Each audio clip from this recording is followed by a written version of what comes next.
Drive Car of the Year 2023, Best Off-Road Dual Cab Ute. Now, we do have a dual cab segment that is road focused, but this one, that ain't it. This one is very, very specifically focused on off-road ability, and we've taken them to some challenging tracks out in the bush to find out which one is ultimately the best. And we've got three titans of the off-road dual cab segment here to test. Ford Ranger Raptor, it doesn't get more hardcore than that. That one's focused on off-road performance. Toyota HiLux, it's a legend everywhere in Australia, but this one has had a bunch of updates that should make it even better off-road than it was before. And of course, the Nissan Navara, it's been around for a long time, but this is in SL Warrior spec, which has been modified in Australia to make it even more capable off-road. It's time to hit the tracks. Let's find out which one's the winner.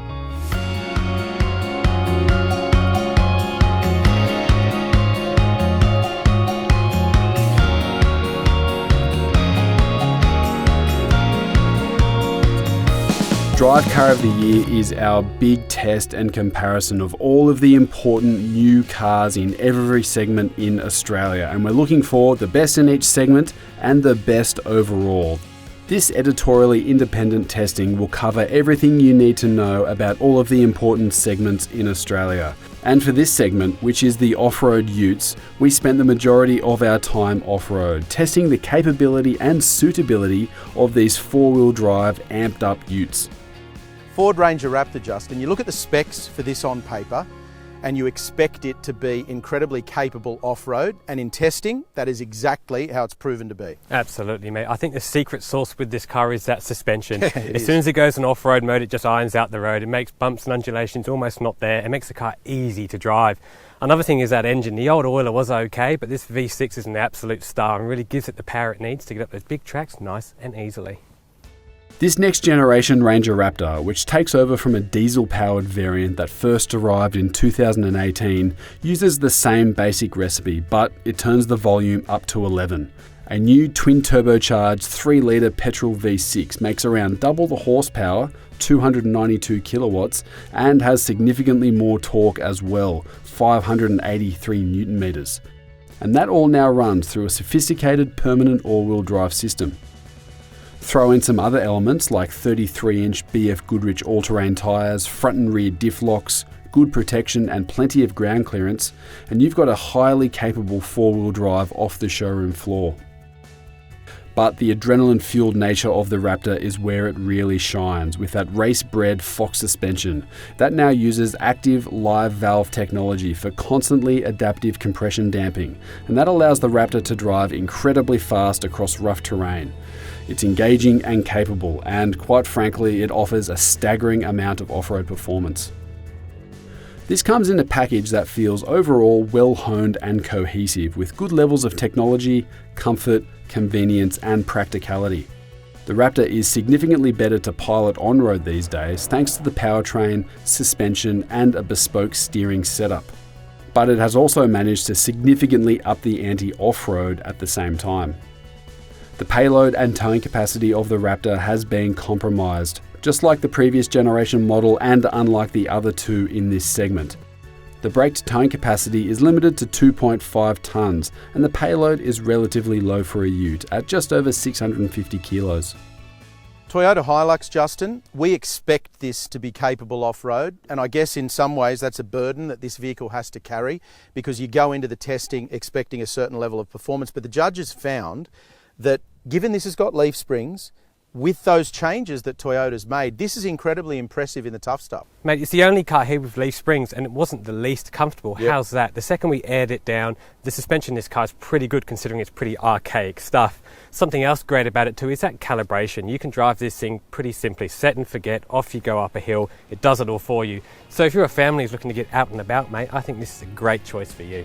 The Toyota HiLux Rogue has been to the gym recently, picking up a new suspension setup that includes a big increase in wheel track. It's now 1,705 mils at the rear and 1,670 mils at the front. That's a big jump over a normal HiLux. The suspension has been recalibrated, sticking with time-honoured leaf springs at the rear. The powertrain carries on, however. There's 150 kilowatts and 500 newton meters coming from a 2.8 litre 4-cylinder turbo diesel engine running through a 6-speed automatic gearbox. Time is getting on, however, and there are some elements of the HiLux that gives away its age. It's relatively tight in the second row, has a basic part-time four-wheel drive system, and lacks the technology of some newer competitors in the segment. The major strength of this HiLux off-road is the sharply tuned traction control system, which marries up to a suspension and powertrain calibration for a ute that, despite having the smallest and least aggressive tyres from these three finalists, feels confident and capable off-road. There are good levels of powertrain refinement and performance, which is amongst the best of the four-cylinder diesel offerings in the segment. The updated suspension setup is also beneficial on-road and on dirt roads where there are relatively good levels of compliance, control and comfort. And add a little bit of weight onto the back of a HiLux and you'll notice that ride quality smooths out even more. Nissan made what some would call a bold choice with this Navara when they went with a coil spring rear end, but what it's allowed them to do is approach a third-party manufacturer in Australia and make a whole range of changes to it which are aimed at moving it closer to what Ford's done with the Ranger Raptor. Therefore, this should be impressive off-road, and it's similar to Ranger in terms of the underpinnings of what it has. Yes, it's not too bad, mate, but it's not the best in class, sadly. It didn't impress us as much as we would like, but it was still a fair steed to use off-road. Another point too, mate, is that this is an entry-level performance ute. Normally you've got to spend $7,000 or $80,000 to get that. Nissan offers it in the SL mid-spec trim, which is great for the average punter. The Warrior treatment of the Navara first arrived in top specification models only, but you could easily argue that this more basic SL Warrior is a more authentic and better execution of the premise overall. There is a big price advantage here with the Navara SL Warrior. It costs significantly less than the other finalists in this test. However, it comes with a more basic outlook on life as well. There's things like cloth seats with manual adjustment, turnkey start, no 360-degree camera, and a shorter list of overall features. Instead, the focus is on mechanical upgrades, springs and shock absorbers, new front bump stops, wheels and tyres. There's a high clearance tow bar at the back and a bull bar up front with a light bar. And we do like that GVM upgrade of 100 kilograms just to keep that impressive four-figure payload. The Warrior treatment improves the experience of the Navara, both on-road and off-road. There's more capability, clearance and traction on offer, but it didn't feel as well honed or confident off-road as the other finalists. The judges found, in terms of bang for buck for an off-road four-wheel drive ute, this SL Warrior is hard to ignore. The Ford Ranger Raptor is the only finalist to have a front locking differential, with the Navara and HiLux having a rear locker only. It's also the only ute with an all-wheel drive system for off-roading and on-road use. With the largest tyre diameter and highest relative ride height, the Raptor wins the arms race of overall ground clearance, as well as having the best wading depth of 850mm. The Navara's bull bar design gives it the best listed approach angle of 36 degrees, while the addition of a tow bar gives it the worst departure angle, that's only 19 degrees. The Raptor has the lowest crawl ratio of the three, that's 53.6 to 1, and that beats the 44.5 to 1 for the Navara and the 36.1 to 1 of the HiLux. However, it also has the lowest available payload and towing capacities. The winner is the Ford Ranger Raptor, best off-road dual cab ute. The judges couldn't go past it. Tough competition this year as well in the form of the updated Toyota HiLux and of course the Nissan Navara in Warrior spec.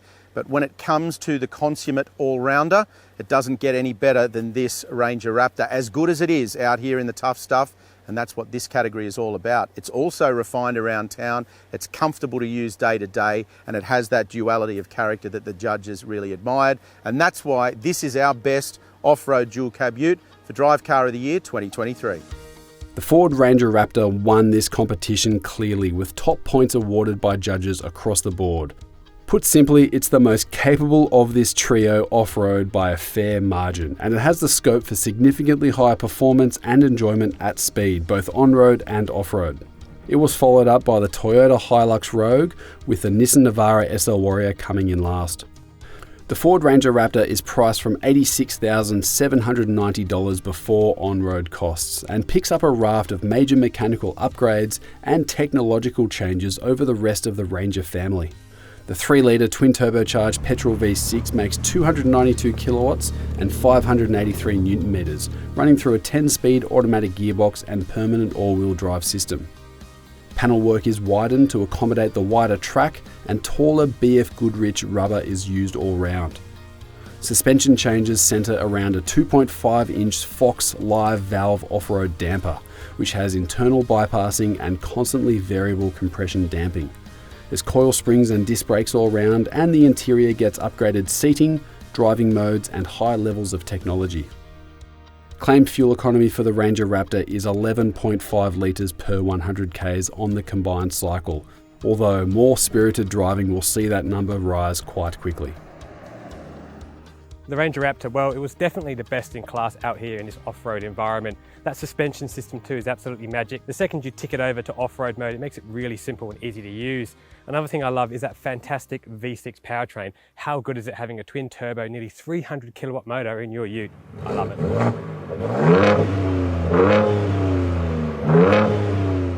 When it comes to off-road dual cab utes, there's none better than the Ford Ranger Raptor. But its off-road ability isn't its only party trick. The amazing suspension that underpins it is also really comfortable on the road. And that means if, like us, you don't get to spend all your time in the bush, you'll still be rewarded with a supremely comfortable ute. New generation Ranger really stepped the game up in terms of cabin refinement and infotainment specifically. So you've got a fantastic screen arranged in portrait mode, so you'll be used to looking at it that way because of the fact that we all interact with smartphones as much as we do. Interactive driver display. Their seats are some of the best in the business. Ford seats in general in four-wheel drives are some of the best in the business, but the Ranger ones are particularly comfortable. Wireless charging, plenty of storage. But the other thing that's a real factor for this vehicle off-road is how comfortable it remains inside the cabin and the adjustability that you've got in the driver's seat so that you can get exactly where you want to be behind the wheel, and you've got all of the visibility you need for challenging off-road driving. The dual cab sector has really moved forward a long way in the last decade or so, and yet Ford's come out with the new generation Ranger, and in this case, for this segment, the Raptor variant has once again completely blown the competition away. If there is a chink in the Raptor's armour, it's probably back here in the second row. Not so much that there's anything intrinsically wrong with the seats. Those in themselves are quite comfortable, but behind my own driving position, there's not a lot of room. My knee is up against the seat back and it's not that comfortable. I can get my feet under the seat, but there's not a lot of leg room here. You do get vents, you do get charging outlets. But I think the message with the dual cab segment, and it doesn't matter which dual cab you're looking at, they are quite compromised in the second row. They always have been and they continue to be. So if you're a family buyer with taller teenage kids, or if you tend to go off-road as two couples, and there's four of you, four adults, you're going to need to rethink the sort of vehicle that you're taking because there really isn't a lot of room here for longer road trips. Shorter stuff, fine. When the kids are younger, no problem. But if you've got tall occupants in the second row, Raptor's a little bit tight. The judges unanimously agree that if you're going to buy a dual cab and not use the tray, that really is a little bit crazy. In that case, you probably should buy a wagon. So, with that in mind, Ford has developed a tray that is particularly easy to use and particularly suitable for this kind of off-road stuff. So first of all, weighted tailgate makes getting it up and down a lot easier. Spray-in tub liner. Can every ute seller please take note? Give us a spray-in tub liner with every vehicle. It's so much more practical. It's not going to rust in there. It's not going to look horrible. Easy to customize. You can add options, canopies, racks, all sorts of stuff to this tray quite easily. You've also got a 12-volt power outlet. It's nice and deep. It's useful if you're setting this up for off-road touring. You put things like drawers and mount fridges and stuff in there. It's quite easy to do. I think Ford's executed a really good tray with the Ranger Raptor.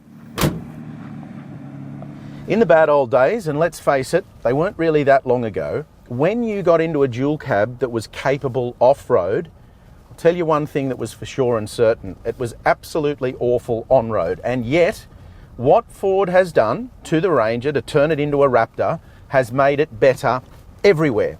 To be fair to Ford, that was the case with the old Ranger Raptor, but this new one is just on another level entirely. It's now got the engine it deserves, power, torque, all in the right places, fantastic 10-speed automatic gearbox. It's got the drive that it needs in any situation off-road.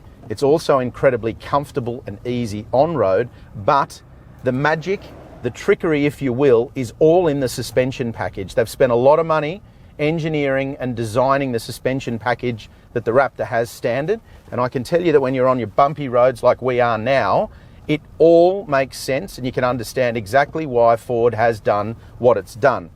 This category for Drive Car of the Year is all about judging the most capable four-wheel drive dual cab straight out of the showroom in factory trim. Not how you can modify it, not what you can do to it, not what you can turn it into. As you buy it, absolutely nothing else in the dual cab segment comes close to the Ford Ranger Raptor.